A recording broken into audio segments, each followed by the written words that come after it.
Homo sapiens that lived in East Africa back then were insignificant animals. The most important thing you need to know about our ancestors is that they were unimportant animals. Their impact on the world, on the ecological system, was not much greater than that of chimpanzees or fireflies or jellyfish or woodpeckers or many other species of animals. If you look at the world today, you find that we dominate this planet. The future of life on Earth, to a large extent, depends on us. And the question I would like to address is how exactly we reached from there to here, from being insignificant apes minding their own business in a corner of Africa, not bothering anybody else too much, to being the masters of this planet and of the future of life. And when we raise this question of the secret of success of our species, people generally try to find the answer on the individual level, as if there is something special about the individual human being, about me, say, that makes me such a superior creature in comparison to a chimpanzee or to a dog or to a pig. But the truth is that on the individual level, I am embarrassingly similar to a chimpanzee. And if you place me and a chimpanzee together on some lonely island to see who survives better, I would definitely place my bets on the chimpanzee, not on myself. And I don't think it is something wrong with me personally. I guess if they took almost any one of you and placed you alone on some lonely island with a chimpanzee, the chimpanzee would probably do better. So it's not on the individual level that we need to look for the secret of success of our species, it's rather on the collective level. Humans, to make a long story short, we humans control the planet because we are the only animal, as far as we know, ever in the history of the planet that managed to cooperate flexibly in large numbers. Now, there are other animals, especially the social insects, like the ants and the bees and the termites, that know how to cooperate in very large numbers, but they don't have flexibility. Their system of cooperation is determined by their genetic code to such a degree that if, for example, a beehive faces a new danger or a new opportunity, there is no way that the bees are going to reinvent their social system overnight. There is no way that the bees can, for example, execute the queen bee and establish a communist dictatorship of worker bees. They can't do it. Other social animals, like the social mammals, like chimpanzees and baboons and dolphins and elephants, they are much more flexible in the way that they cooperate than the social insects, but they can cooperate only in relatively small numbers, because cooperation, for example, among our chimpanzee cousins, is based on intimate, personal acquaintance one with the other. If I'm a chimpanzee and you're a chimpanzee and I want to cooperate with you, I need to get to know you personally. What kind of chimpanzee are you? You're a nice chimpanzee? Are you an evil chimpanzee? Can I trust you? If I don't know you personally, I can't cooperate with you. And because it's impossible to get to know hundreds of thousands of individuals, then chimpanzees cannot cooperate in numbers larger than, say, about 100 or 200. Humans are the only animals that can combine the two abilities. We cooperate in very large numbers, much more so than the bees or the ants, yet we retain the flexibility of chimpanzees and wolves, and of course we are even much more flexible than they are. We can create social systems of cooperation that unite millions and today even billions of individuals and change them almost overnight. And this makes all the difference. 1 versus 1, or even 10 versus 10, we are not superior to chimpanzees. But if you pit 1,000 humans against 1,000 chimpanzees, the humans will easily win, for the simple reason that 1,000 chimpanzees cannot cooperate at all. And if you now try to cram 100,000 chimpanzees into a big sports stadium, or into, let's say, Wall Street, or the Vatican, you will get complete chaos. if you try to cram 100,000 humans into Wall Street or the Vatican or Wembley Stadium, you get very sophisticated networks of cooperation in religion or sports or economics.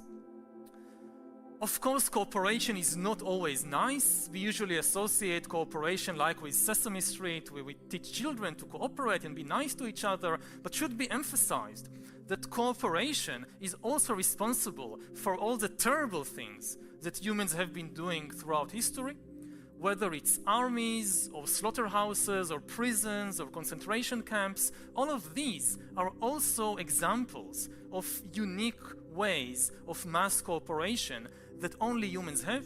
Chimpanzees don't have slaughterhouses and prisons and concentration camps. It's uniquely human ways of cooperating. And suppose that I perhaps managed to convince you that yes, our secret of success is this ability to cooperate in large numbers, in a flexible way, that all the big achievements of humankind, whether it's building the pyramids or reaching the moon or splitting the atom, these are all the result not of individual genius, they are the result of mass cooperation. The next question, which almost always pops up in the mind of an inquisitive audience, is what enables humans, alone of all the animals, to do it, to cooperate flexibly in large numbers? And the answer, at least the answer that I can give you, is the human imagination. And in particular, the ability to invent fictional stories and spread them around. If you examine any large-scale human cooperation, you will always find some fictional story at its basis. And this is a uniquely human ability. You can never convince a chimpanzee to give you a banana by promising him that if you give me this banana, after you die, you'll go to chimpanzee heaven, and there you will receive lots and lots of bananas for your good deeds here on earth, so now give me this banana. No chimpanzee will ever believe such a story. Only humans can believe such stories, which is why we control the world and not the chimpanzees. As long as millions of people all believe in the same story, they all follow the same laws, the same norms, they all believe in the same values, and this is what enables even complete strangers to cooperate effectively. Now, people usually find it perhaps easy to accept with regard to religion, especially when it's not their religion. Somebody else's religion, yes, this is based on fiction, mine not, mine is the truth. But even if we leave religion aside, what I want to emphasize is that this mechanism of using fiction as the basis for cooperation is not a unique phenomenon to the religious field. It also forms the basis for human cooperation in all other fields, in politics, in the legal sphere, in the economic sphere. For example, in the legal and political sphere, perhaps the most important idea of our time is human rights. But human rights are a fiction, just like God and heaven. They are not a biological reality. If you take a human and cut him open and look inside, you find the blood and the kidneys and hormones and neurons. You don't find any rights. And even if you look very closely inside the DNA and you read what's written in the DNA, you don't find anywhere the Declaration of Human Rights written in genetic code. The only place you find rights is in the stories that people have invented, not very back in the distant past, but over the last few centuries, and spread around. And today, billions of people believe in this story that humans have a right to life and to liberty and to freedom of expression and so forth. And this forms the basis for much of the legal and political cooperation networks in the world. Now, I don't want to imply that this is bad. Fiction isn't bad. I mean, Harry Potter isn't bad. Fiction can be very good and it's a very powerful tool, but it's not reality. It's something that we construct in our imagination. And again, as long as everybody shares the same imagination, it works. The same thing happens in the economic sphere. Perhaps the greatest story ever told is the story of money. Not everybody believes in human rights. not everybody believes in God, not everybody believes in heaven and hell, but everybody believes in money. And even more amazingly, everybody believes in the same money, like the dollar bill. Now, the dollar bill, when you look at it, like human rights, it has no it's not an objective reality. It has this piece of paper has no objective value whatsoever. You cannot eat it, you cannot drink it, you cannot wear it, you can't do anything with it. But then come along the master storytellers of our era, not the people who won Nobel Prize in literature. They are not really good storytellers. The best storytellers in the world, they should really receive the Nobel Prize for literature. They are the chairman of the Federal Reserve. They are the big bankers, the finance ministers. They tell the best stories in the world. They come to us and they say, you see this green piece of paper? We are telling you that it is worth 10 bananas. And if I believe it and you believe it and everybody believes it, it actually works. I can take this worthless green piece of paper, go to the supermarket, give it to a complete stranger whom I've never met before, and he will give me real bananas in exchange, which I can actually eat. This is something that no other animal can do. Chimpanzees, they can trade, they can barter. I'll give you a coconut and you'll give me a banana. That can work among chimpanzees. But you'll give me a piece of paper and you expect to get bananas in return. This will not work with chimpanzees. You can try it. You can also try if you have a dog or a cat, try to give them money so they will give up your shoe or something. It won't happen. Only humans can believe such stories, which is why we have such sophisticated financial and trade relations, whereas all other animals do not. Now, what should be emphasized is that it's not easy to construct and to spread these stories. The difficulty is not in telling the story. The real difficulty is, of course, in convincing everybody to believe in the same story. If each person has a different story in the mind, it won't work. You need to implant the same stories in the minds of everybody, otherwise you can't form a system of cooperation. And much of history revolves around the question, how do you make millions of people believe in the same fictions?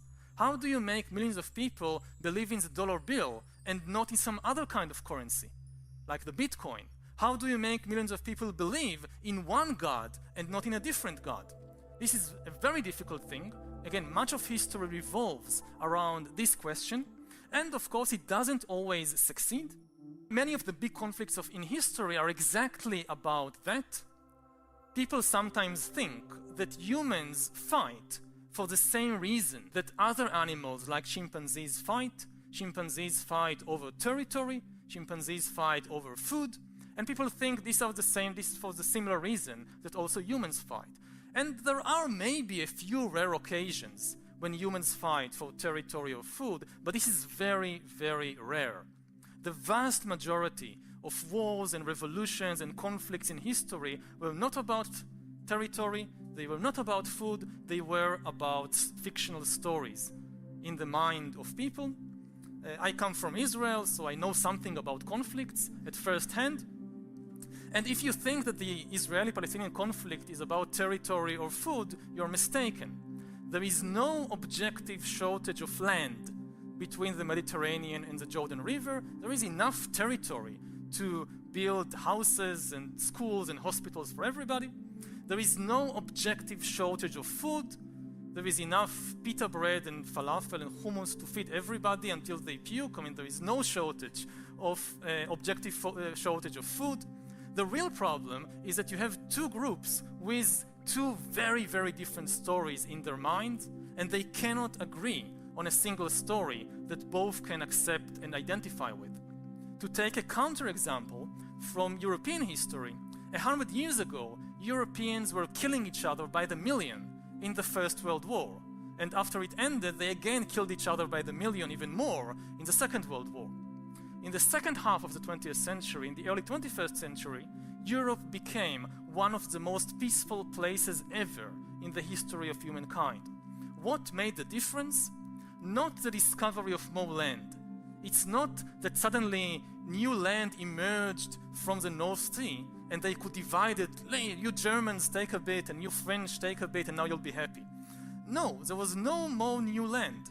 What happened is that Europeans managed to come up with a new story and a new identity which most Europeans were able to accept and be relatively happy with. So this was the key to the very big change in the political history of Europe over the last century.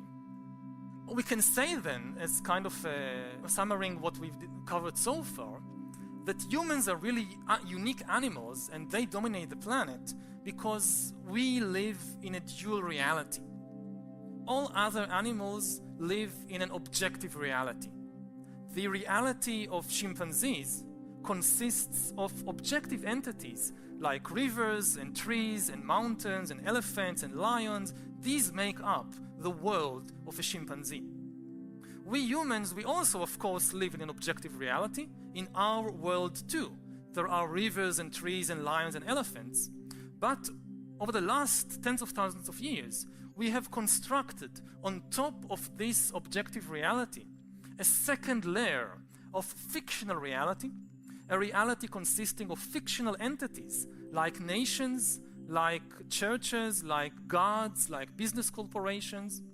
And over time, the amazing thing is that these fictional entities became more and more powerful, so that today they are the most powerful forces in the world. Today, the very survival of elephants and lions and chimpanzees and rivers and forests depends on the decisions and wishes of fictional entities like banks, like nations, like the European Union, like the United States. All these things exist only in our mind, in our imagination, in the stories that we tell. And nevertheless, they now determine the fate of more and more of the ecosystem. Now we see then that the human domination of the world is not really a matter of individual genius, and it's also not strictly a matter of technology. Yes, of course, humans dominate the world because they have all this amazing technology of trains and airplanes and computers and nuclear weapons and so forth. But technology by itself is never enough. You always need to combine technology with cooperation. You cannot invent and produce and use sophisticated technology unless you somehow manage to build systems of cooperation that unite thousands or millions or billions of human beings. And in order to establish such cooperation, you need a good story. You need an ideological story or a religious story that people would accept, would believe. In order to build, say, the Great Wall of China, of course, you needed some technology, maybe of metal tools and all kinds of things like that. But this by itself would never have been enough if the Chinese were not able to use fictional stories in order to unite millions of people into a single empire. Now, as we look at the development of history over the last 70,000 years, what we see is a complex relationship between technology on the one hand and religions, ideologies, and other kinds of stories on the other hand. Technology, of course, is often the basis for the new powers that humankind have acquired. But every step forward, every new technological revolution also upsets the old systems of cooperation.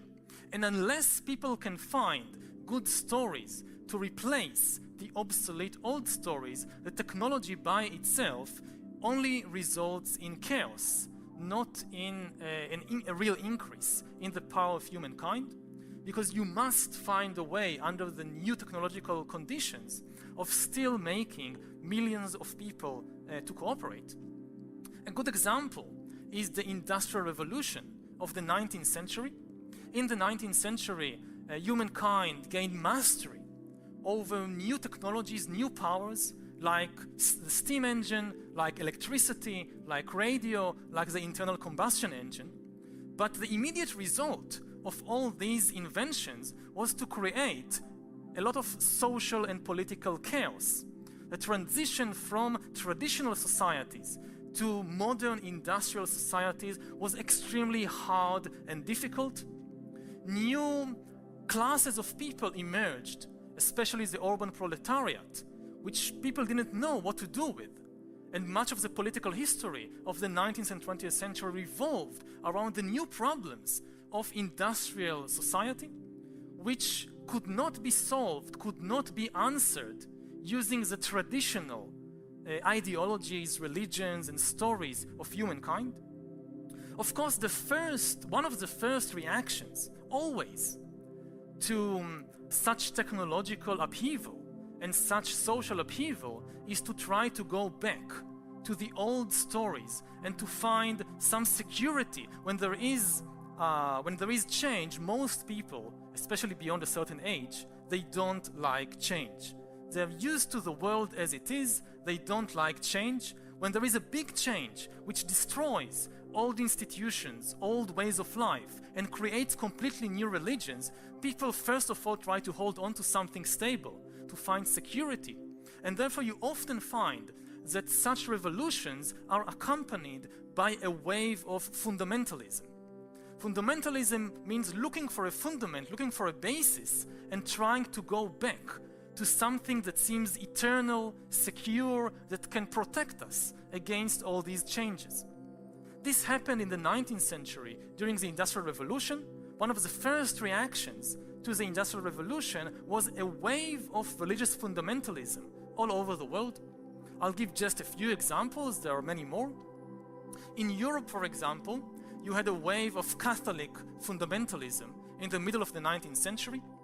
The Pope, Pius IX, declared a new dogma of the Catholic Church, which said that not only all the answers to all the problems of humanity, including the new problems of industrial society, all the answers are of course in the Bible, but in addition to that, the Pope came up with a new dogma of papal infallibility, that the Pope is never wrong. Ask anything you want and you'll get the answer from the Pope. This is not a medieval dogma. Many people think that this dogma goes back to the Middle Ages or even to classical times. No, it's a 19th century dogma. Similarly, in the Middle East, you also have a wave of Muslim fundamentalism. For example, in Sudan, you have the movement of the Mahdi, a person who declares himself to be the Mahdi, the Messiah. Millions of people follow him. They defeat the Egyptian and English armies that are sent to try and suppress this rebellion. They behead the commander of the army, General Charles Gordon, in a gesture that shocks Victorian Britain in much the same way that the beheading now in the Middle East shock European audiences today. They establish a Muslim theocracy in the Sudan governed by Sharia law. And they say, yes, all the problem of modern society, of industrialism, of European imperialism, all the answers will come from the Quran and from the Sharia law. Similarly, in India, we have a Hindu revival movement which says that all the answers are in the Vedas, in the Hindu scriptures. In China, the biggest war of the 19th century, many people think that the biggest war of the 19th century was the Napoleonic War or perhaps the American Civil War, but actually the biggest war of the 19th century, and by a very wide margin, is the Taiping Rebellion in China, when Hong Xiuquan, failed local scholar who couldn't even pass the examinations of the Chinese bureaucracy. After he fails the exams, he has a religious vision. God reveals himself to Hong and tells Hong that you, Hong, you are the younger brother of Jesus Christ, sent to earth by me, God, in order to establish the kingdom of heavenly peace. And Hong goes to the Chinese population in southern China with this message, and millions of people, which are extremely concerned and anxious because of the destabilizing of the Chinese economy and society with the coming of European imperialism and with the coming of industrialization, they follow Hong because they hope that he has the answers. He doesn't establish a kingdom of heavenly peace. He leads them into the deadliest war of the 19th century, the Taiping Rebellion lasts about 14 years. According to the most modest estimates, at least 20 million people died in the Taiping Rebellion. And in the end, it was suppressed by the Chinese government, backed by the modern industrial powers of Europe. Now, I guess most of you have not heard about the Taiping Rebellion or about Dayananda Saraswati or about the Mahdi, because they all failed. They couldn't solve the new riddles, the new problems that were created by the Industrial Revolution. They looked for the answers in the wrong place. They looked for the answers in the Veda or in the Bible, in the Quran, but the people who wrote the Vedas and the Bible and the Quran didn't know anything about trains, about electricity, about modern industrial society and its unique problems and opportunities. So no wonder that no answers emerged from these places. In contrast, I guess most of you have heard about Marx and Engels and Lenin, even though in the early 19th century there were hardly any socialists at all. And even in 1850, in the middle of the 19th century, socialism was still a small fringe movement. Within a few decades, it became the most important and most influential ideological movement, or you can say even religious movement, of the 19th century. Why were they so successful? Because they didn't look for answers in ancient texts. Marx and Engels, and afterwards Lenin and Trotsky and all these fellows, they tried to find new answers by studying the new technologies, by studying the new realities of industrial society. They studied how a railroad network impacts the economy. What are the conditions in modern factories? And based on that, they created new ideologies, new stories. Lenin was once asked, they asked him, please explain to us, Vladimir, what is communism? In one sentence. We don't want to read the Capital, it's too long, too complicated. In one sentence, what is communism? And Lenin answers, communism is power to workers' councils plus electrification of the whole country.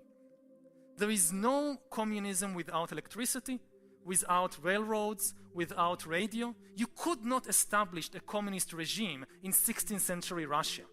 You need modern industrial technology to have a communist regime. And communism, in a way, was the first techno-religion. A techno-religion is a story that promises people all the traditional prizes that also Judaism and Christianity and Hinduism promise.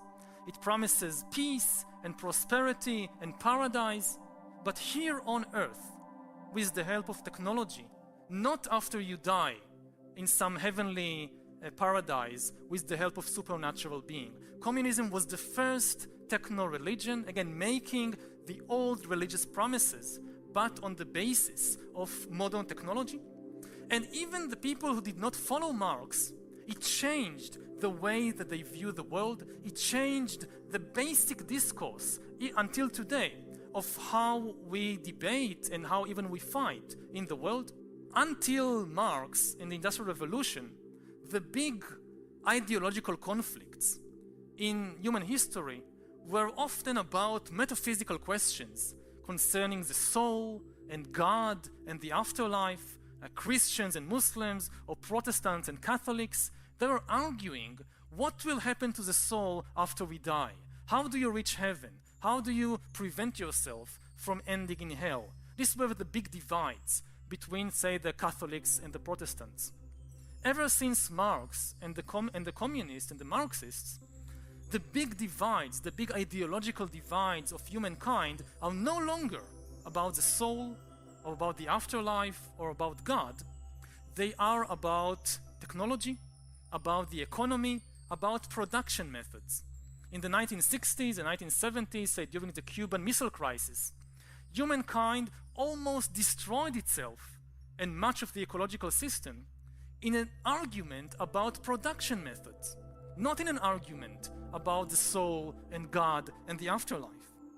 Now, all this is very relevant to what's happening today in the world, because we are on the verge, or in the beginning, of a new industrial revolution.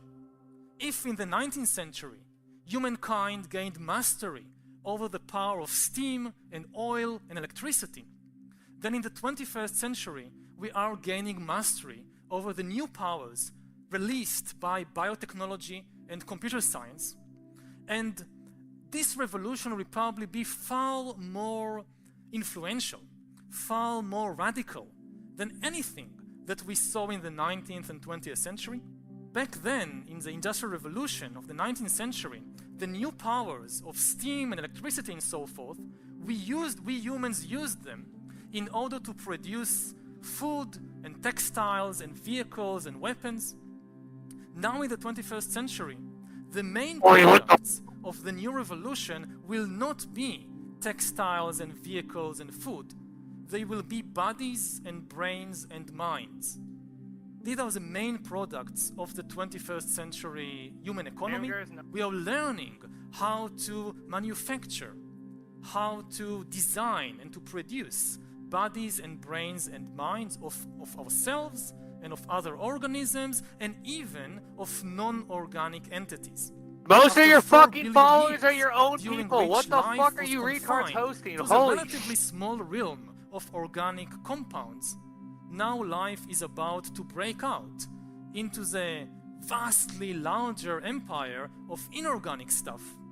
And after 4 billion years in which all creatures, whether dinosaurs or amoebas, were made solely of organic compounds, in the next few decades we are likely to see the emergence of non-organic life. And the greatest revolution not only in history but also in biology. And all of this will of course create huge disturbances in human social systems, in human political systems, in the story that we tell ourselves in order to manage billions of people on a single planet.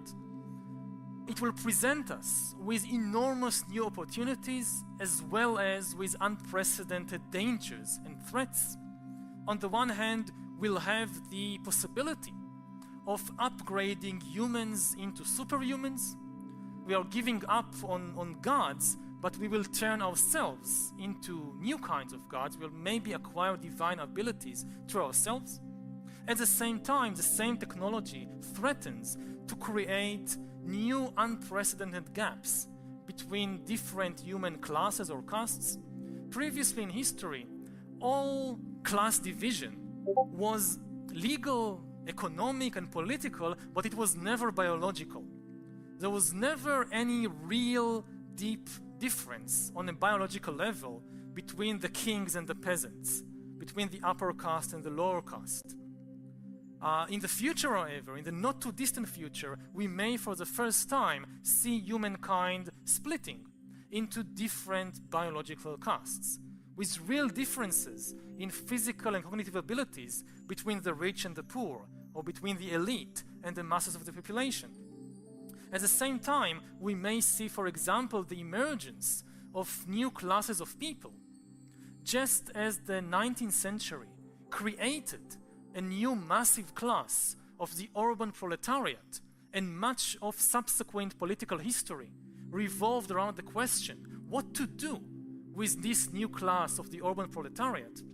Similarly, in the 21st century, we may see the emergence of a new massive class of useless people. People who have absolutely no economic value.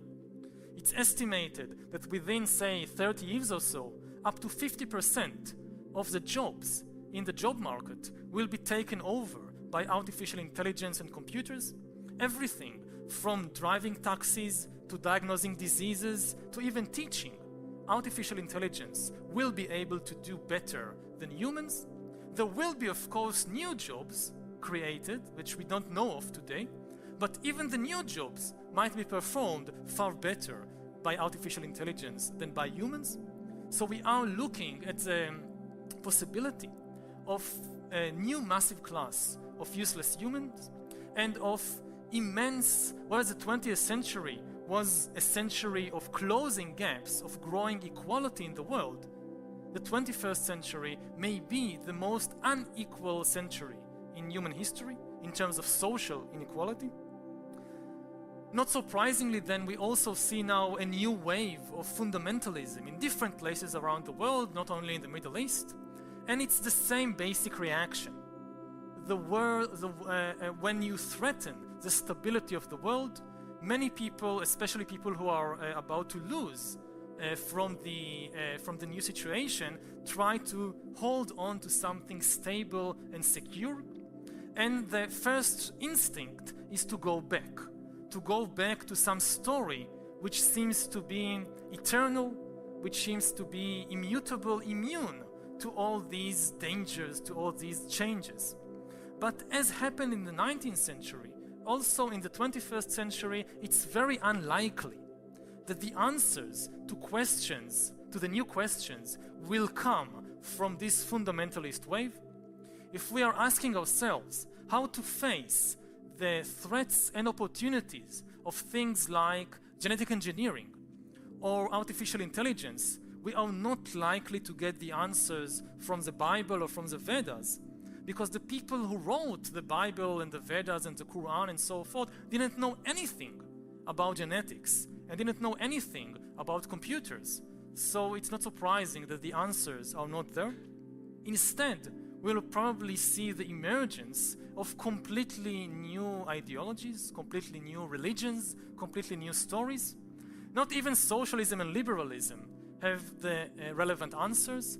They are ideologies adapted, fit to the conditions of industrial society, of 19th and 20th century industrial society. They don't have the answers to the new problems of the 21st century.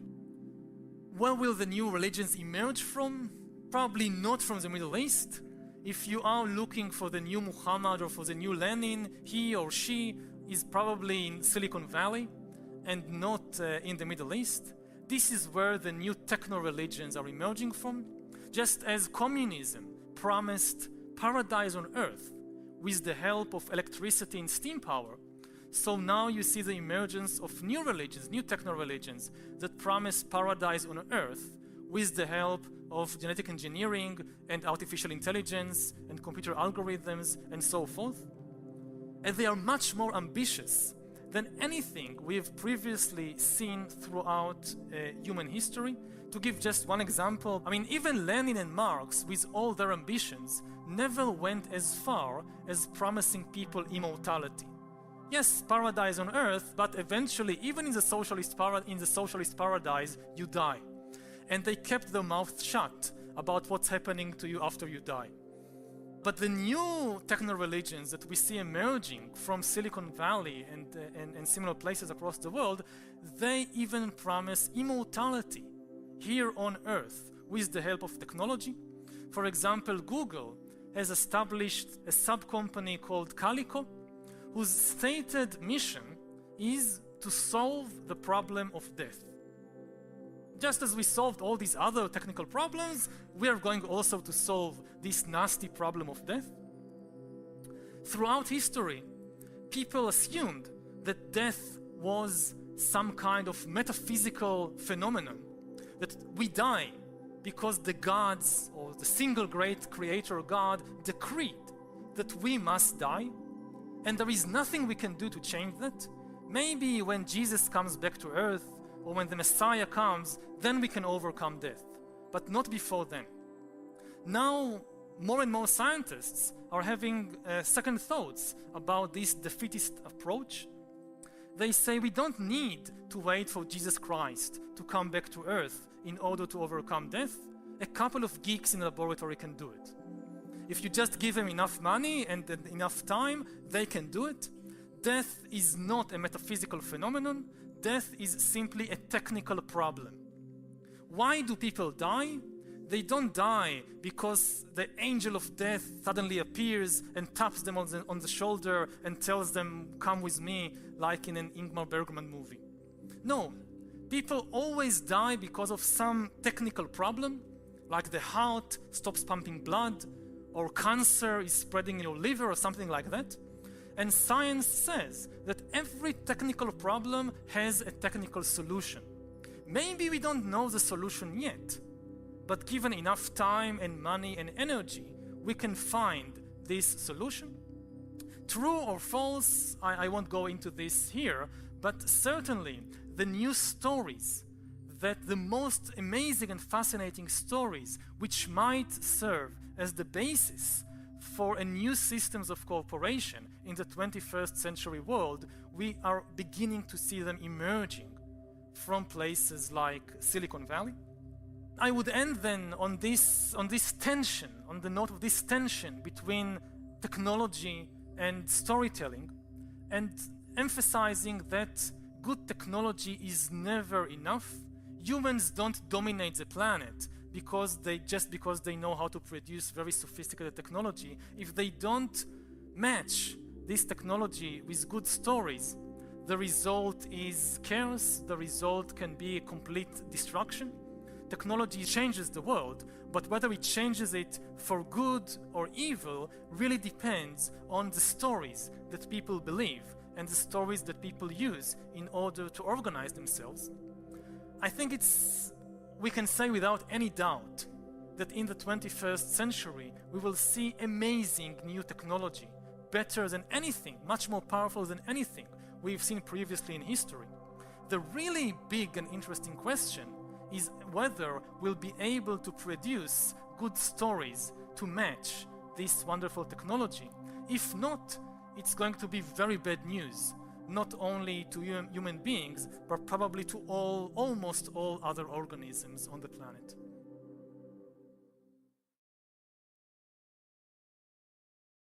Good morning. Good. It's amazing. I say good morning and the music stops. I want that at home. Welcome to our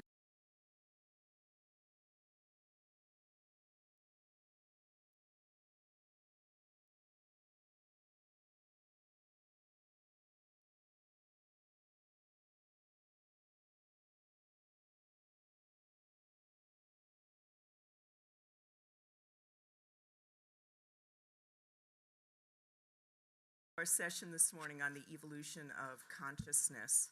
I think we're all here probably for similar reasons. There's a kind of, and I'm sure we've all picked it up this week in Davos, this kind of free-floating anxiety about, if AI is going to be the answer to everything, machine learning is going to outthink us, robots. What's to become of us human beings? What is work going to look like? Is there a place in the world that we've created? Have we sown the seeds of our own destruction, I guess, is the question at the core of this. And we're going to talk about consciousness, human consciousness, the nature of it and how it evolves. Does it evolve? With me today, I'm Amy Bernstein, I'm the editor of Harvard Business Review. But with me today are, and I'm doing this because I don't want to miss the proper titles and affiliations. All the way to my left is Jody Halpern, who is a professor of bioethics and medical humanities at Berkeley. Next to her is Yuval Harari, professor of history at the Hebrew University of Jerusalem. And closest to me is Dan Dennett, who is a professor of philosophy at Tufts. Welcome. Great to be here with you. So I am going to quote something to you that I read in an article from Wired, which kind of gave me nightmares. It said, countless numbers of intelligences are being built and programmed.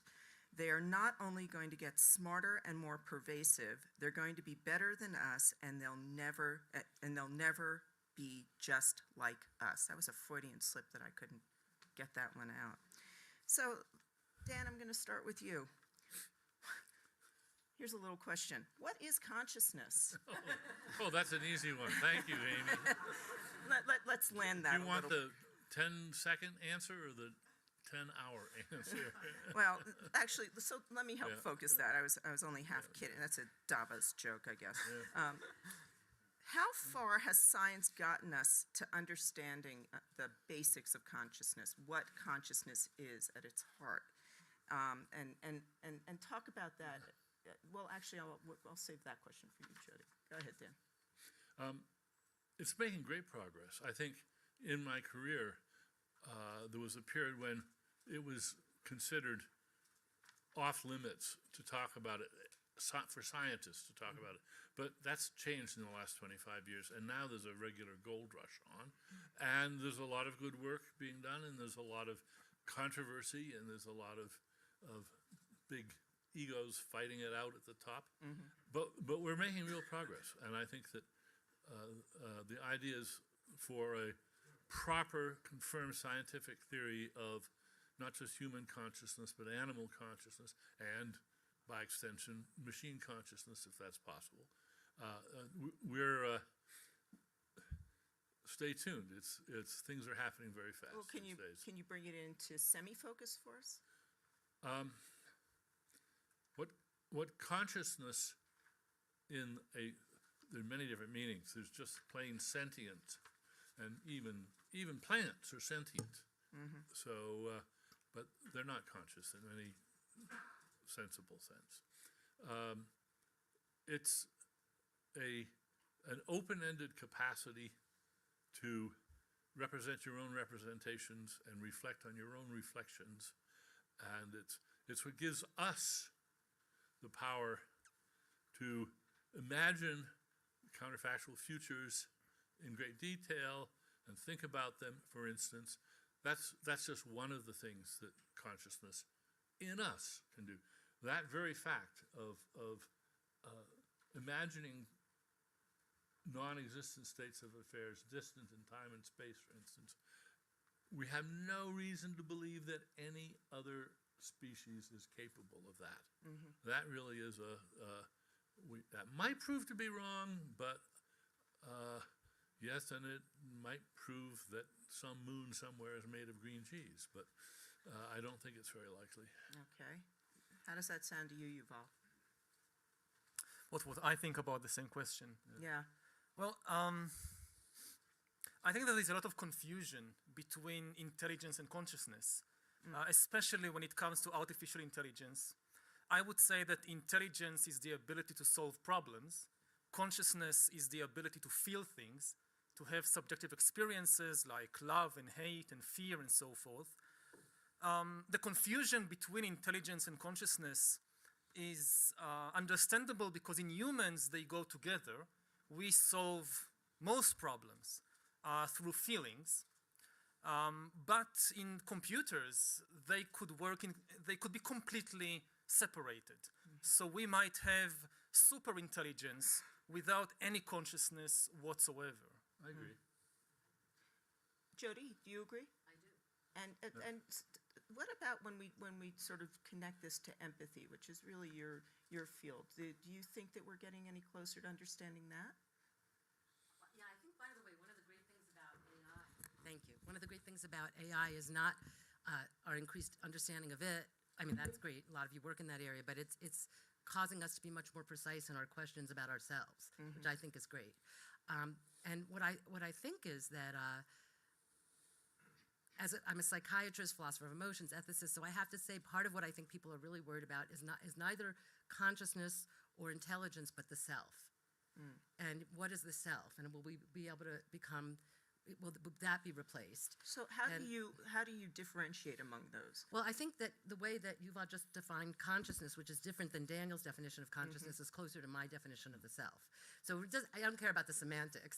So I think we're pretty compatible, I think, in our views of a lot of this. But I think that what I would just point out is that I know there are people, even at Davos, who are creating companies to try to create empathic AI. And I really agree with Daniel that that's a big mistake, that we really should be using AI as a tool, not as a companion. And I can talk forever about why I think that's the case, but I'll just give you a quick two things. So I'm a teacher. I'm a Berkeley professor, and I've been teaching doctoral students in the sciences ethics for a long time. So for 20 years, I've asked the same question the first day I meet with the doctoral students, who are very good scientists. And I say, if you could have a little electrode planted, by the way, 20 years ago, I didn't know we'd be able to do this. It was a thought experiment. I said, if you could have a little electrode planted in your brain that would make your crucial life, they're at a stage of life where they're making very important existential decisions, who to marry, whether to have children, what careers to do. And I said to them, if your electrode would make the right decisions for you and you would have a happy outcome, a better life, would you do it? And I just did this, 4 days ago again with my new course at Berkeley. I've done this every year. And every year, every single person says no.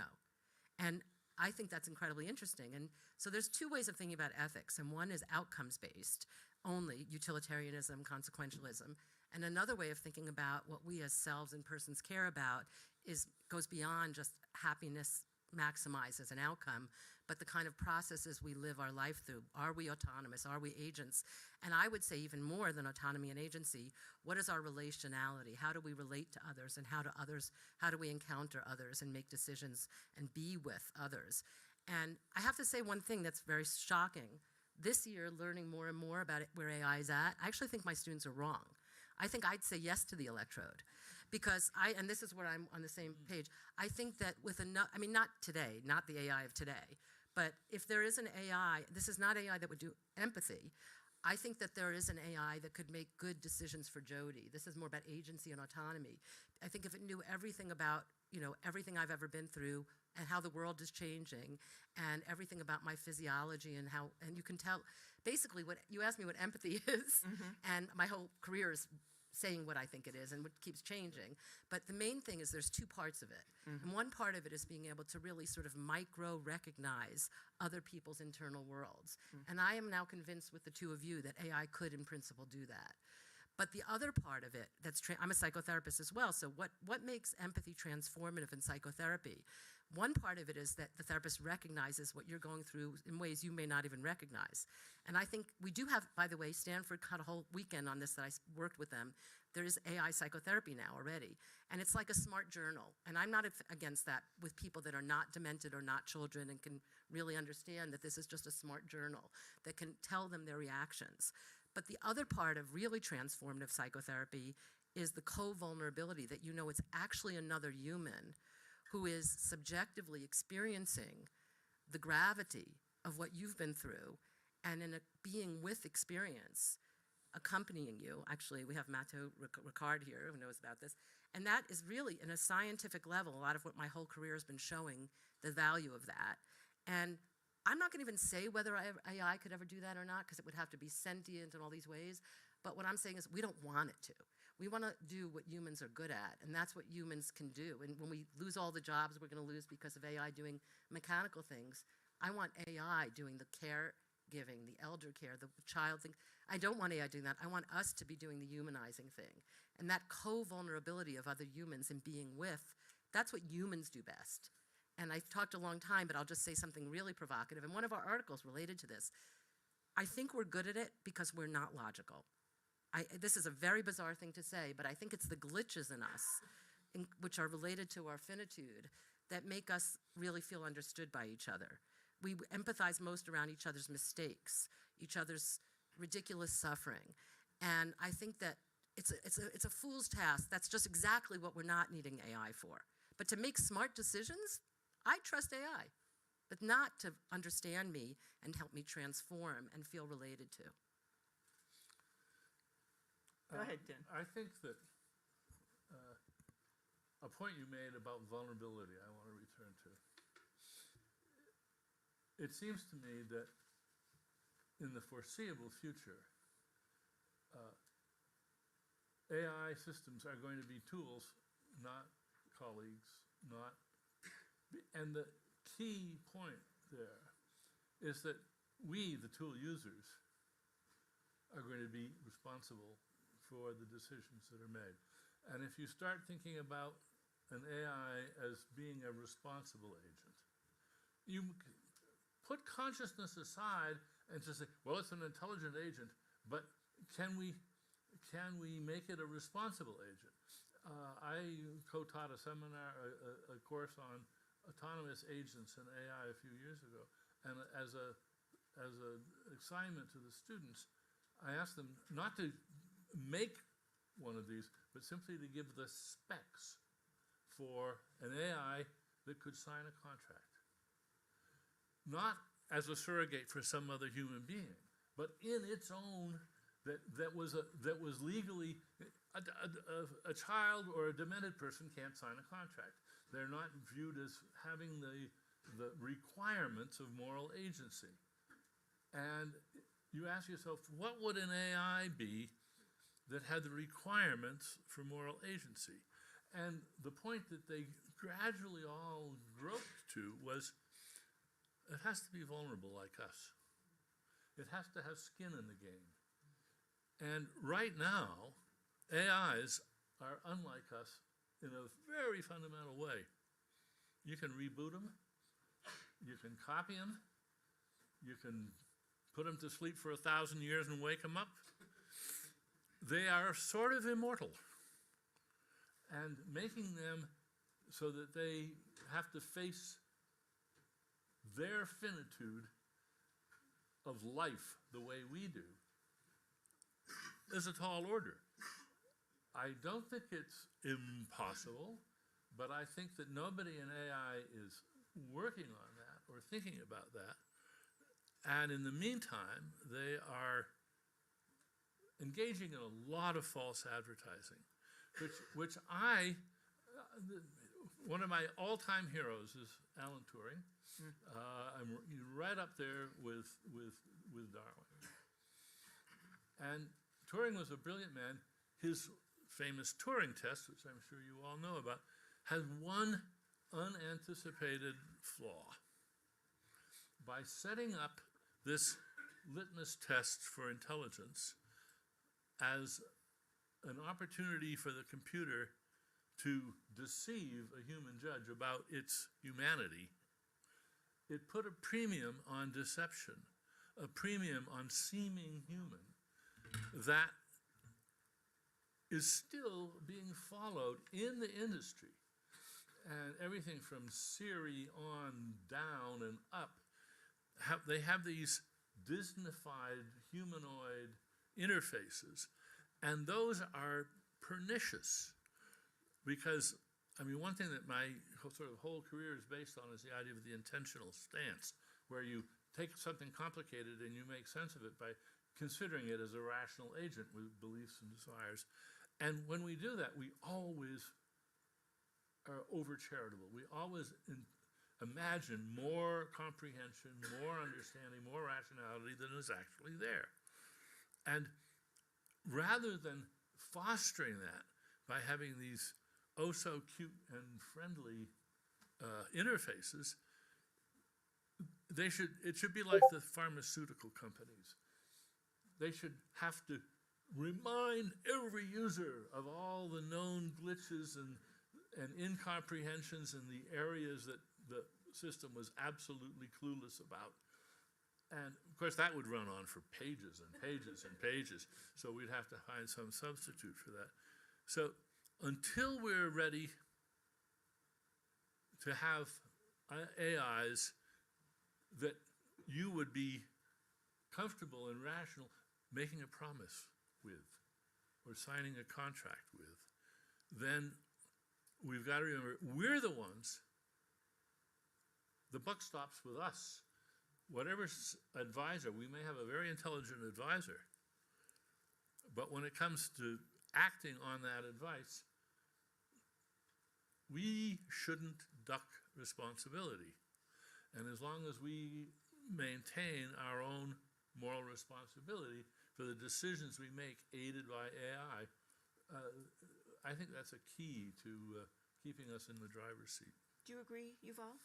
Well, I'll take the AI's position, and I'll point out that humans are not very good in decision-making, especially in the fields of ethics. And the problem today is not so much that we lack values, is that we lack understanding of cause and effect. In order to be really responsible, it's not enough to have values and responsibility. You need to really understand the chain of causes and effects. Now, our moral sense evolved when we were hunter-gatherers, and it was relatively easy to see the chains of causes and effects in the world. Where did my food come from? Oh, I hunted it myself. Where did my shirt come from? Either I made it or my family or friends made it. But today, even the simplest question, where did this come from? I don't know. It will take me, I guess, a year at least to find out who made this and under what conditions, and was it just or not just. The world is just too complicated. In many areas, not in all areas, but in many areas it's just too complicated. And when we speak, for example, about contracts, so I sign contracts almost every day, like I have this new application, and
Hey, I caught the tail. I don't know why, but on my computer it doesn't broadcast your voice.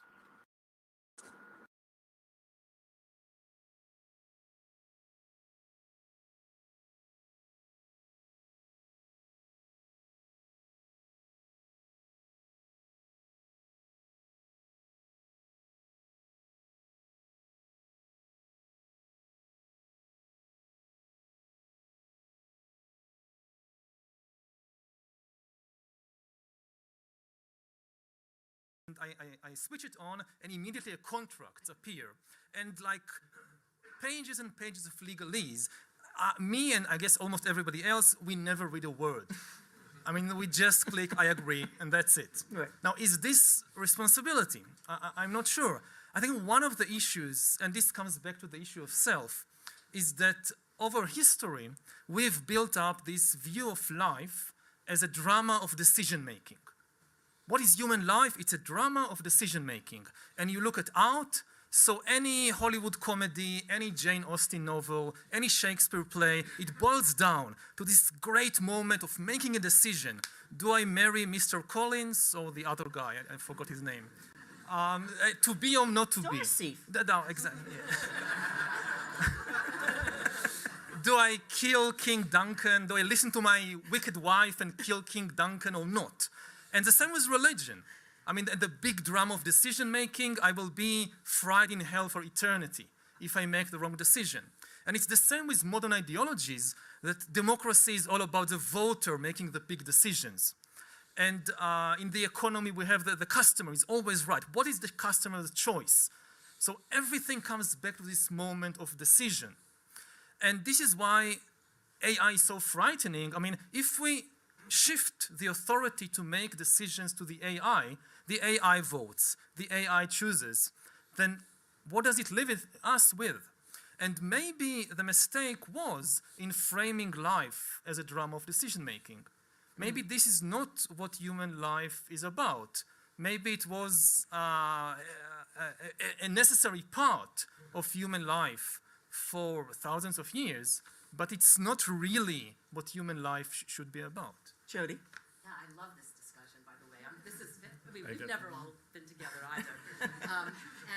I actually think there's a deep, I hope it's fun for you guys, because sometimes it's more fun if we're fighting.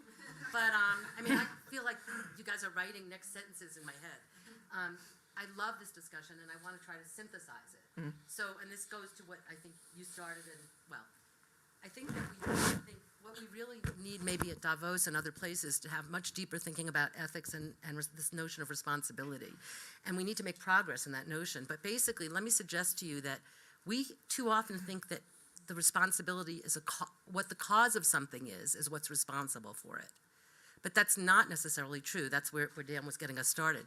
Role responsibility can be independent of causality.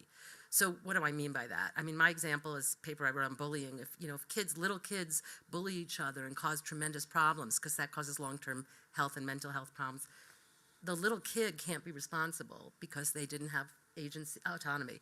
But the school is responsible and the parent and the school system they're the party that requires the kid to be in school, be exposed to the other kids in the first place, and has to really help each child have a right to an open future, et cetera, et cetera. But the responsibility lies in the role of being the parent, the school, et cetera. And I understand the point of who created the jacket in the first place. So I'm not saying this neatly tidies up every small question, but I think that I love Dan's point that our vulnerability and our responsibility are connected. That's where I'm going as well with my work.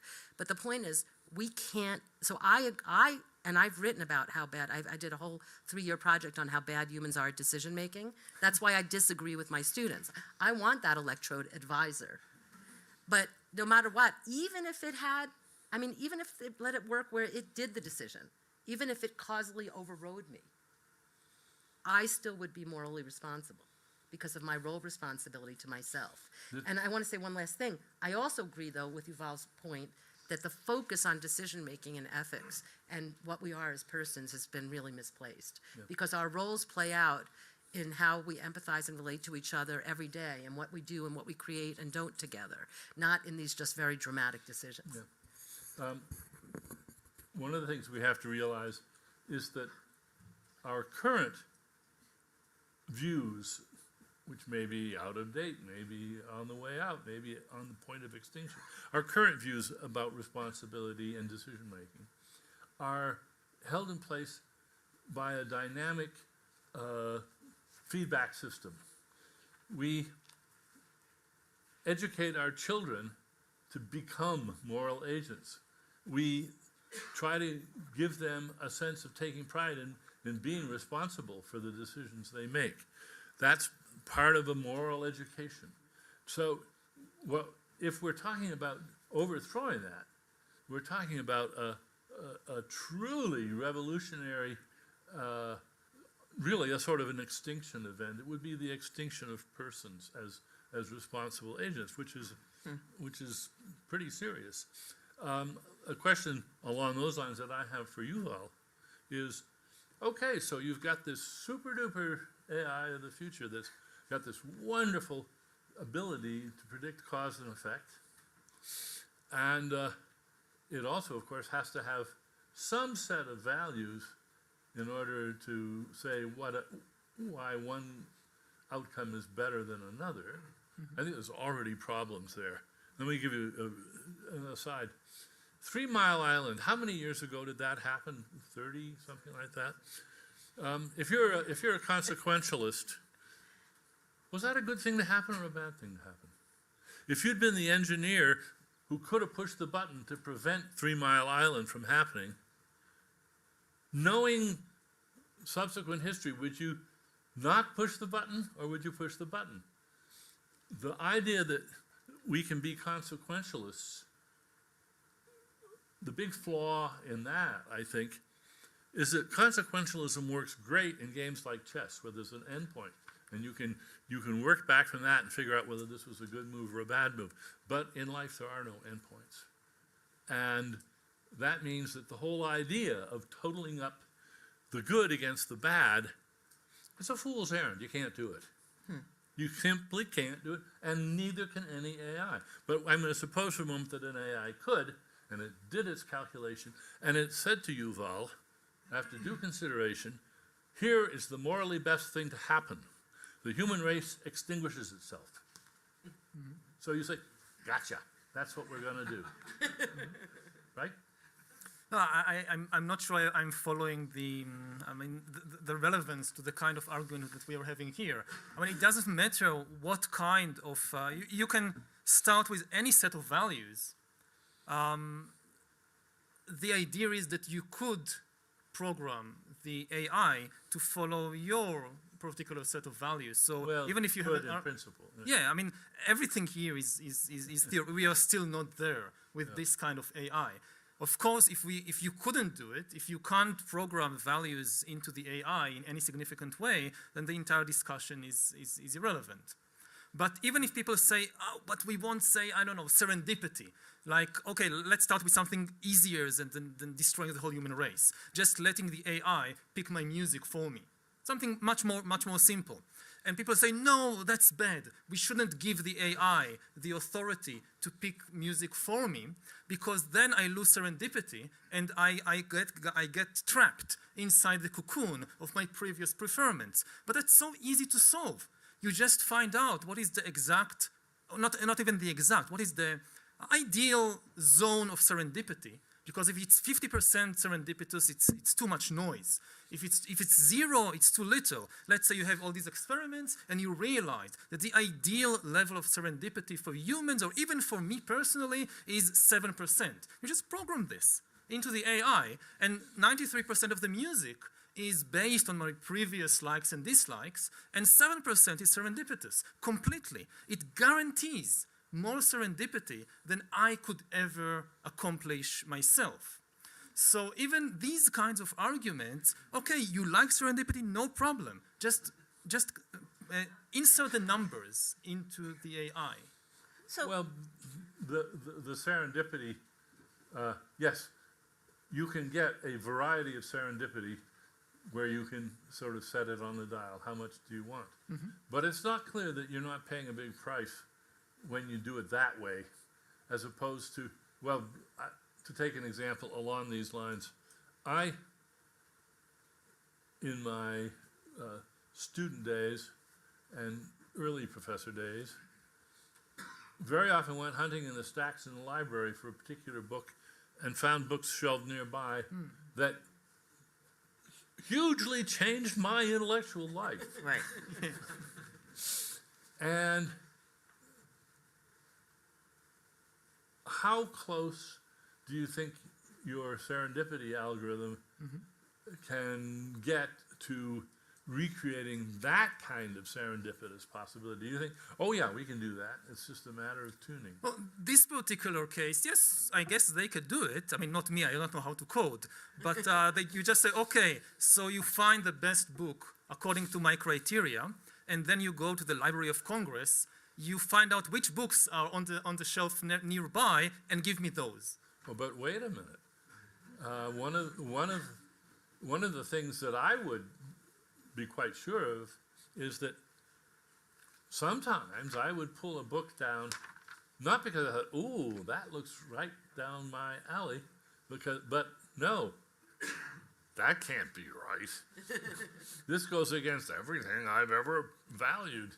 And then open it up and been challenged, and that's not going to appear on my short list in your serendipity algorithm, because it's too closely tuned to my existing sets of preferences. This is the possibility of a revolutionary change in my preferences, and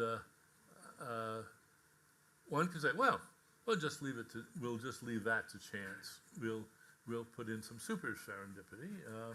Yeah, you can do that, but maybe it's better to have a way of encountering in the actual real world these opportunities rather than having them carefully dished out to you by one algorithm or another. Yeah, in principle, yes, but I think that all these kinds of discussions about the problems and limitations of AI, I think in many cases the AI is tested against an impossible yardstick of perfection, whereas it should be tested against the fallible yardstick of human beings. It's like the discussion about self-driving cars, that people come up with all these scenarios of what could go wrong with self-driving cars. And it's certainly true. A lot of things not only can, but will go wrong with self-driving cars. They will kill a lot of people. But then we just have to remember, but today, 1.25 million people are killed each year by car accidents, most of which are caused by human beings who drink alcohol and drive, or who text messages while driving, or just don't pay attention. So even if self-driving cars kill 100,000 people every year, that's still far, far better than the situation today with human beings. So, and I think that this is what we need to the same kind of more realistic approach should be adopted when we consider the benefits and limitations of AI, also in fields like choosing music or choosing friends and even spouses. How about choosing medical diagnoses and treatment? The advances in AI and medicine are truly impressive, and they're getting better and better. And I think this is, in general, a wonderful thing. I don't think people are doing a very good job of accounting for the downside. Today, still, the life of a physician is one of the most attractive, exciting, glorious, reward-filled, gratifying lives on the planet. That's going to change. The physician in the very near future is going to be more like the doorman in an expensive apartment building. Great bedside manner, very good at pushing a few buttons, and very good at explaining to you what the machine says. Is that the life you want for your children? Well, I want to see if Jody agrees with that. You managed to come up with something to disagree with me about. Okay, good. He's a hero of mine.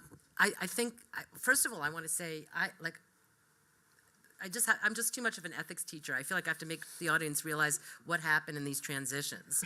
So what happened is we were talking about two different philosophical, ethical views of the world. One is consequentialist utilitarian, where the outcome maximization, which is what we're always doing, of maximizing efficiency of positive over negative, measurable happiness, blah, blah, blah.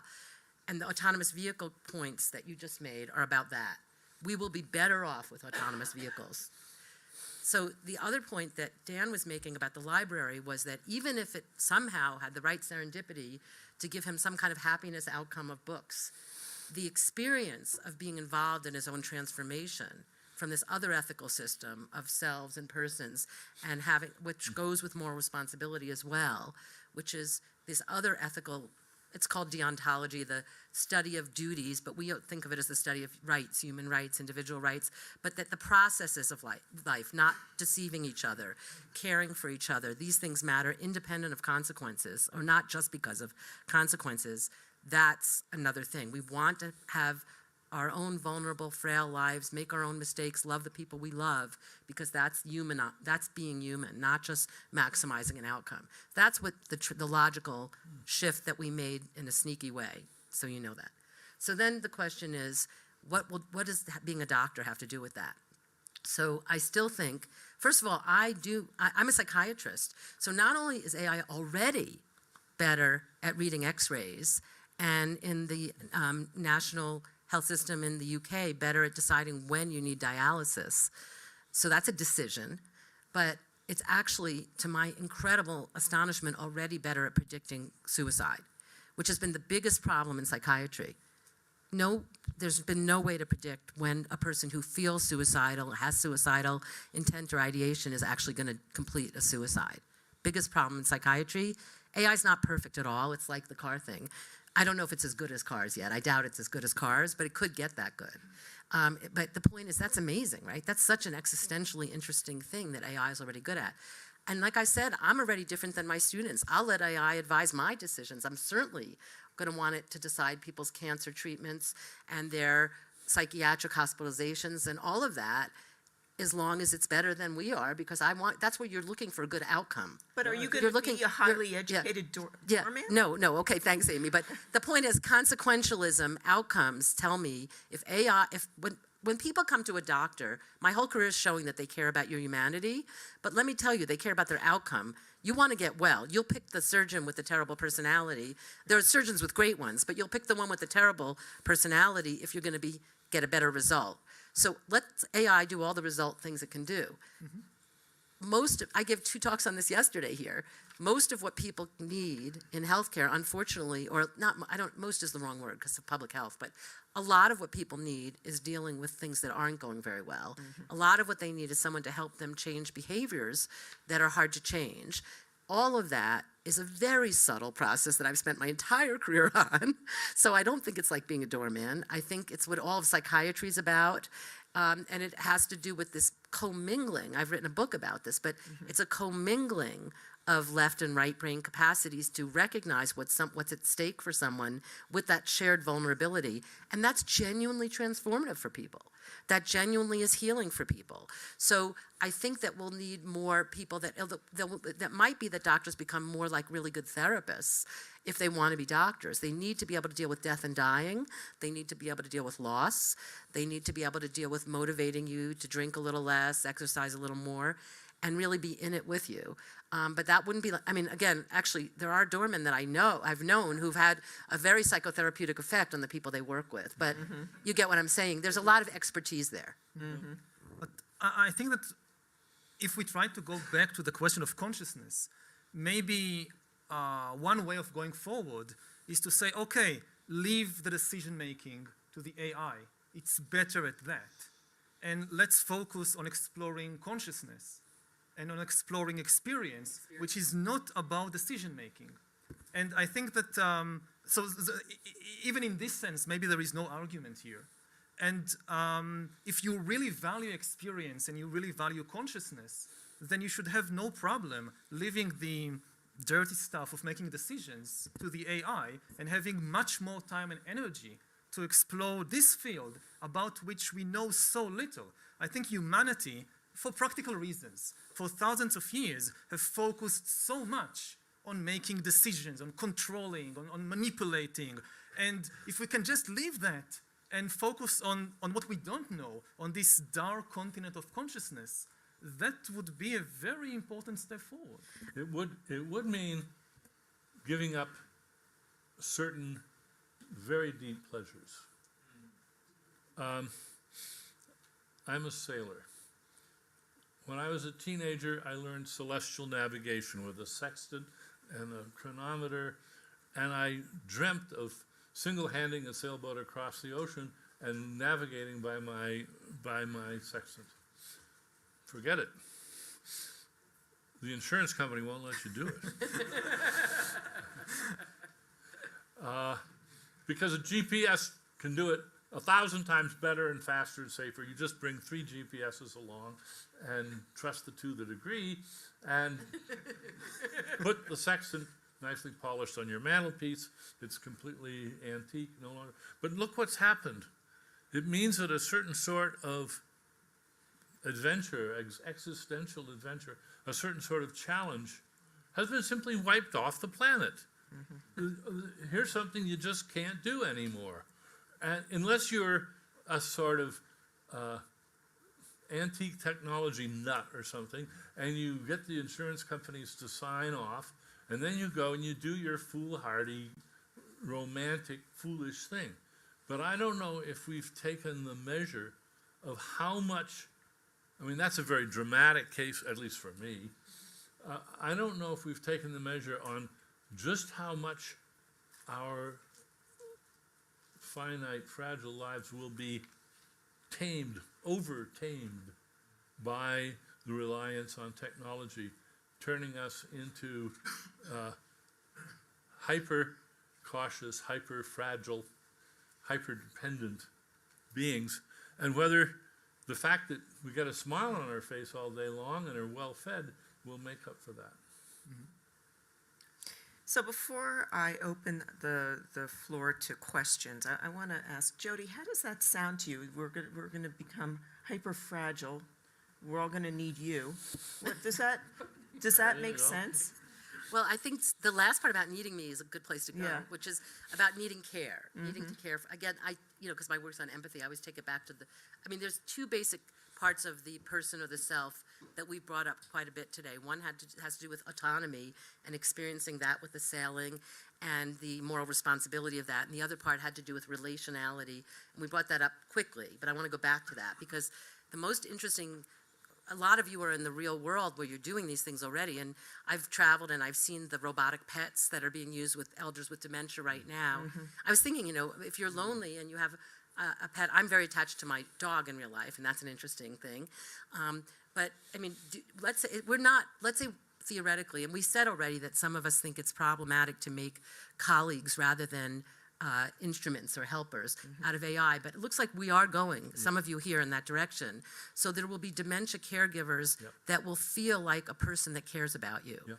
And I love Dan's point about the Turing. I'm really interested in working with you on that issue of how Turing's mistake of emphasizing deception is the test, because basically we've decided that if we can make people believe something is really a person, we've solved the moral problem in a way.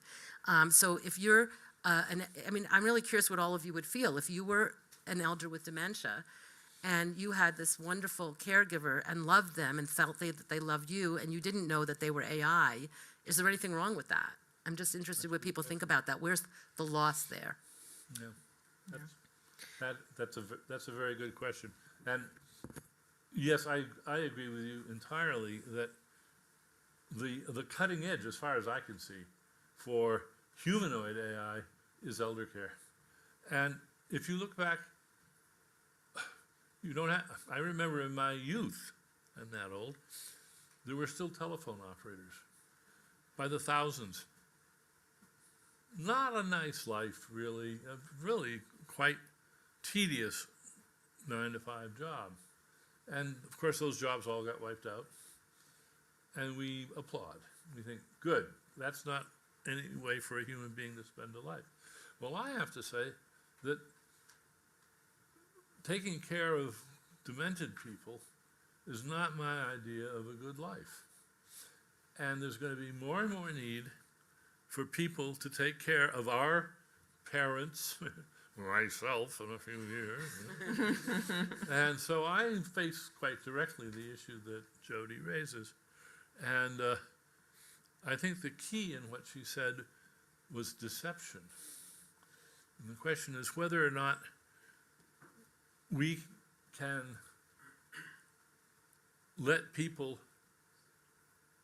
whether or not people will get the benefit with AIs that are very responsive, but wear their non-humanity on their sleeves.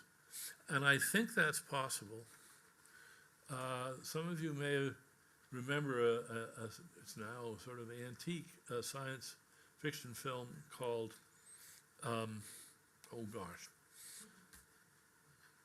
Short Circuit, which had the most amazing robot. Looked sort of like a praying mantis.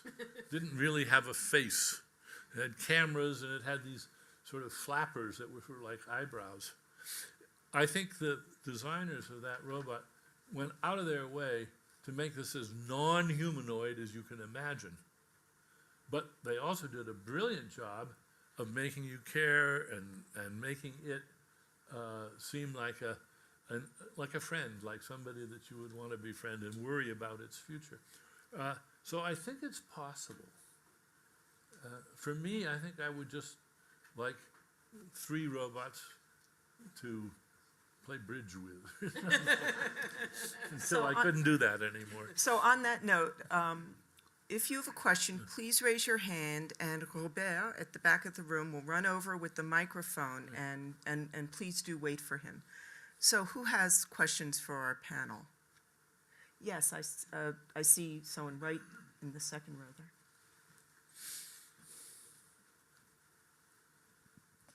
Hi, thank you for a fascinating discussion.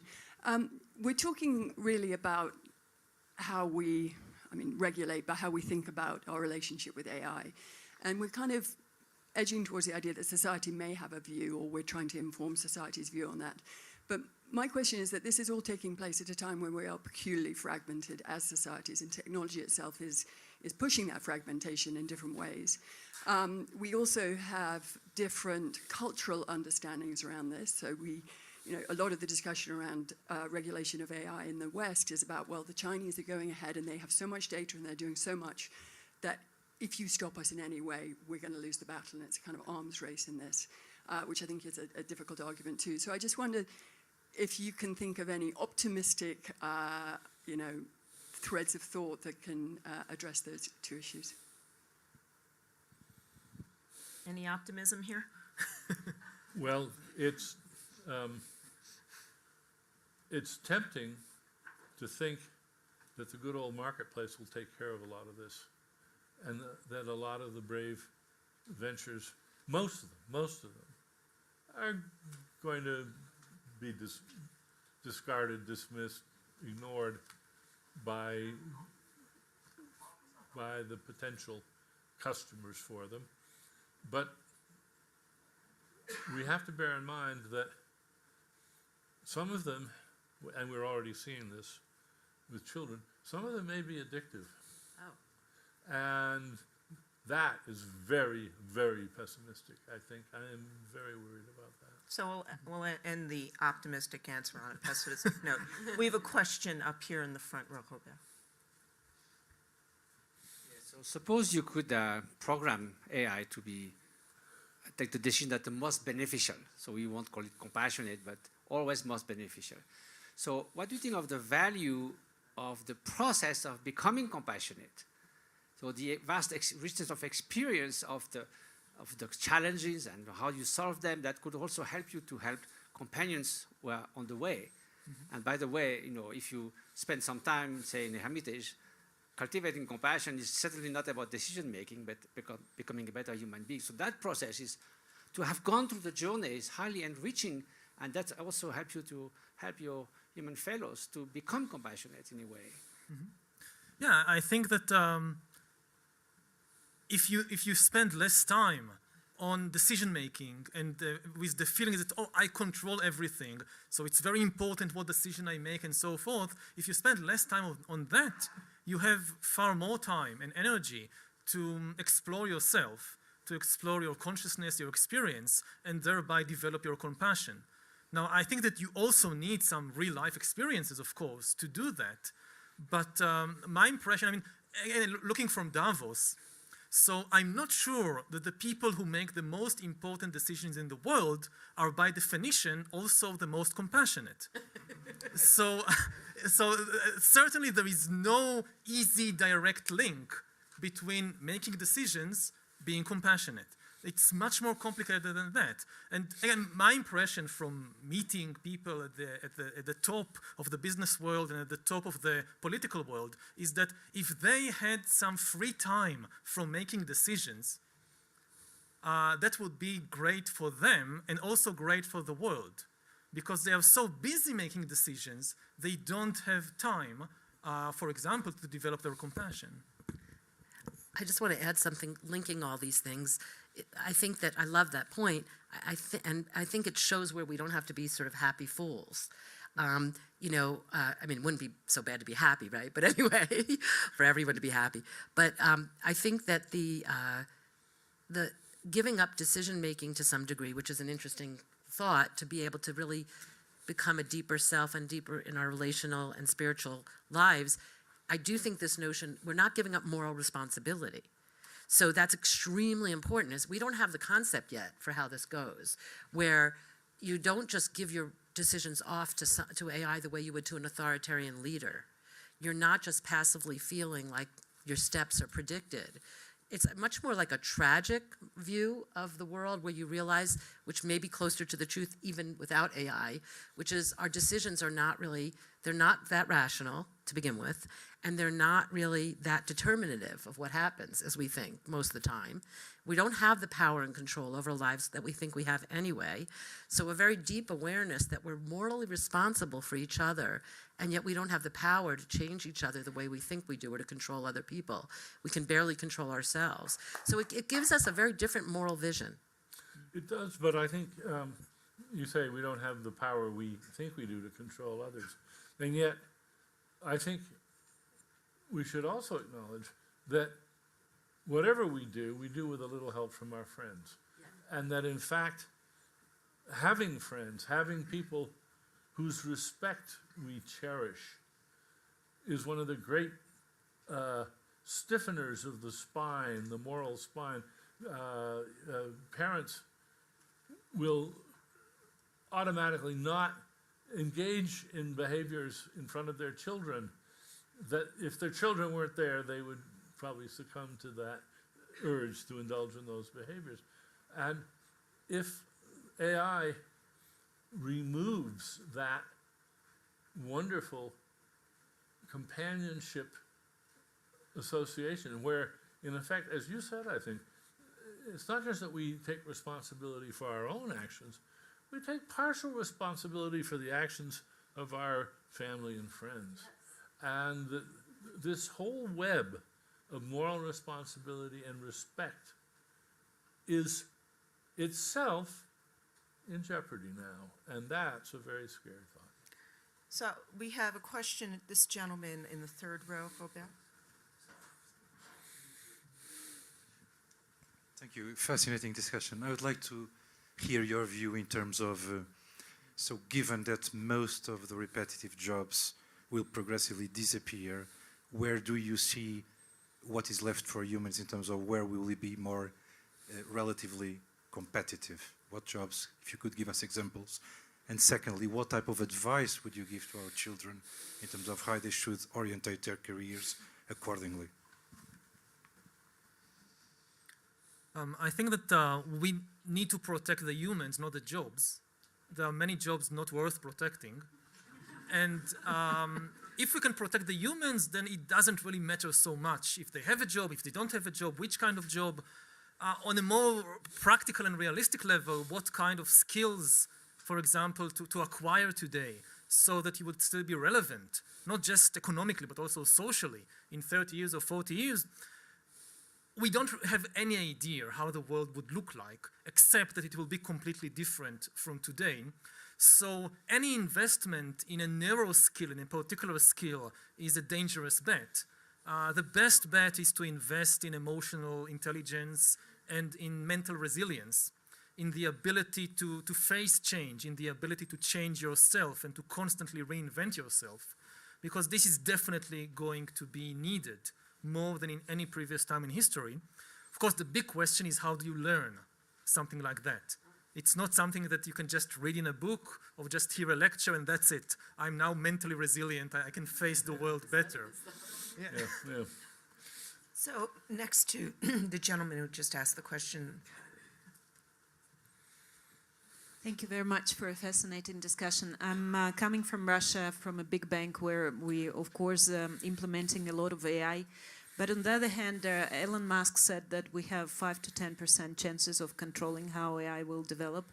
And we also have an education fund, and we worry a lot that kids are growing up increasingly in a virtual world and already are losing some of the skills, and they're not only navigating, they're much more basic. So what do you think are our chances of not finishing in a matrix-like future? And what can we do, like big businesses, politicians, to prevent it?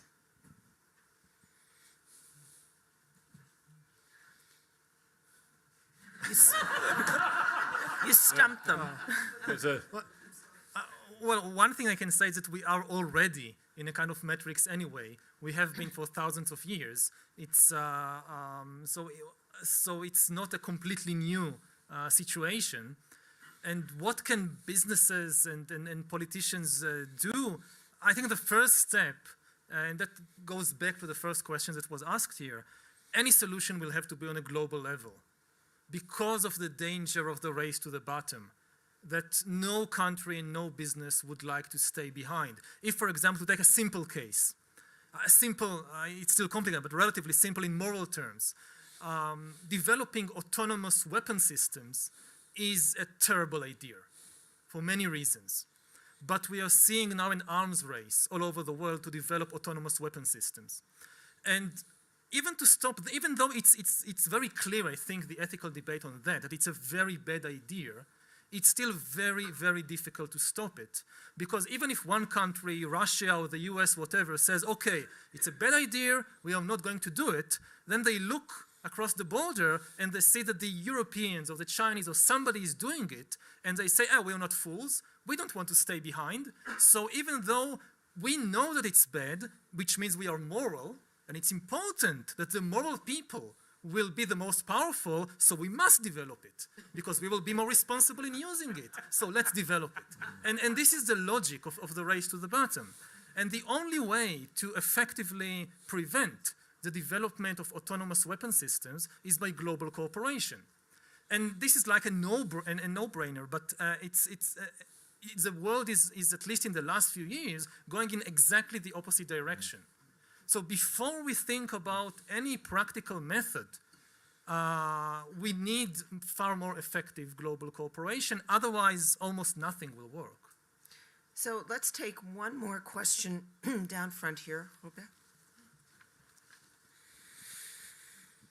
Thank you, and thank you for a fabulous discussion. It's really exciting. My question is related to a Davos theme this year, which has been gender. To what extent can artificial intelligence be gendered? What would it mean? And could we eliminate things like unconscious bias if AI could be gendered? Oh, that's a good question, and it's particularly important because, as my colleague and friend Joanna Bryson has shown recently, the deep learning systems that sieve through all the material on the internet are so good at capturing patterns that they have become gender biased. Right there. Since they're parasitic on the communications of human beings, they have already, this has been discovered, she proves that this is a real feature and a very serious one. I can say two things about this issue. First of all, there is a real problem of AI becoming gender biased. The bright side is that, at least in theory, it should be easier to eliminate this in AI than in humans, because AI doesn't have a subconscious. I mean, in humans, somebody can agree with you completely that it's terrible to discriminate against women, against gays, whatever. But they are not aware of what is happening on the subconscious level. So it's very, very difficult to change that in humans. Luckily, AI doesn't have a subconscious. Oh, that's all it has. So in theory, it could be easier. The other point, more broadly, is that it's very interesting. I mean, even the Turing test was originally, Turing gave two examples, not only about convincing a human that the machine is a human, but also about passing as somebody from the other gender. And you see it throughout, especially in science fiction. It always comes back somehow to the issue of gender. Like 90-something% of the science fiction movies, the plot is you have a male scientist, and the AI or the robot is usually female.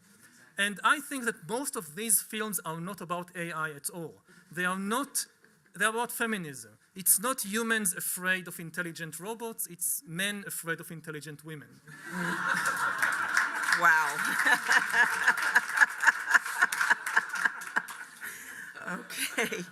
Well, no one wants to follow that. So. Well, I want to thank our panel. You guys have been absolutely brilliant. Thank you for helping us make really important distinctions among the self, intelligence, consciousness, for giving us smarter questions to chew on ourselves, and for sending us out in the world so that we're not happy fools. So, and thank you all for your terrific questions.